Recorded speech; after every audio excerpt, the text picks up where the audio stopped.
କାହାକୁ ଖୋଜୁଛ? ଓ ଓ ରାମକୁ ଟିକେ ଡାକିଲ। ବାପା ମତେ ଡାକୁଥିଲ? ବାପା ମୋ ପାଖରେ ଟିକେ ବସିଲୁ।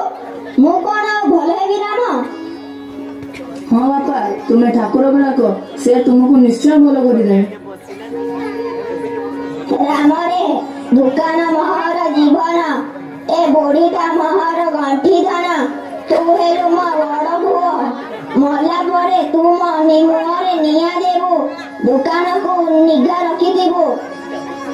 ତୁମ କଥା ମୁଁ ନିଶ୍ଚୟ ମାନିବି। ଆଚ୍ଛା, କୃଷ୍ଣକୁ ଟିକେ ଡାକିବି ବାପା?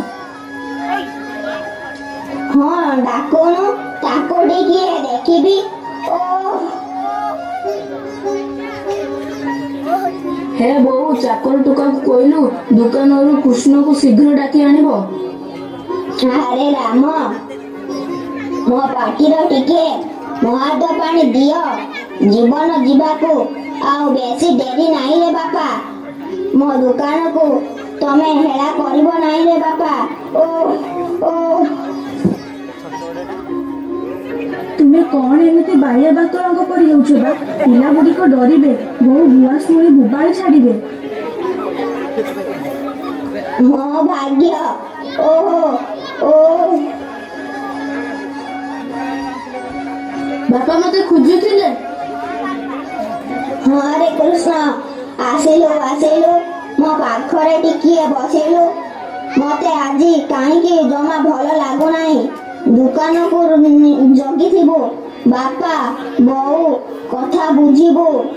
ତିନି ଭାଇ କଳି କଜିଆ କରିବ ନାହିଁ ରେ, ମିଳିମିଶି ଚଳିବ। ବାପା ହରିକି ଡାକିବି? ନା ନା, ହରି କାହିଁକି ଆସିବ? ସେ ଦୋକାନରେ ଥାଉ, ତାର ଆସିବା ଦରକାର ନାହିଁ। ନା ନା, ମୁଁ ହରିକି ଡାକୁଛି। ବାପାଙ୍କର ଯୋଉ ଅବସ୍ଥା ହେଲାଣି, କାଳେ କେତେବେଳେ କଣ ହୋଇଯିବ, ହରି ଆମକୁ କାହିଁକି ପଛରେ ଦୋଷ ଦେବ? ହଁ ହଁ, ରାମ ଠିକ କଥା କହୁଛି, ତୁ ହରିକୁ ଡାକ। ଆଲୋ ହେ, ମନା କଲି ପରା, ହରି ଦୋକାନ ଛାଡି ଆସିବ ନାହିଁ। ବାପା ମତେ ଡାକୁଥିଲେ? ହଇରେ କୋଳାଙ୍ଗାର, ଲକ୍ଷେ ଟଙ୍କାର ଦୋକାନ ଛାଡି ଚାଲି ଆସିଲୁ? ଆରେ ଦୋକାନରେ କିଏ ରହିଲା ରେ? କେହି ନାହାନ୍ତି ବାପା। କଣ କହିଲୁ? କେହି ନାହାନ୍ତି? ମୋ ଲକ୍ଷେ ଟଙ୍କାର ଦୋକାନ ଉଜାଡି ଦେଲୁ ରେ କୋଳାଙ୍ଗାର।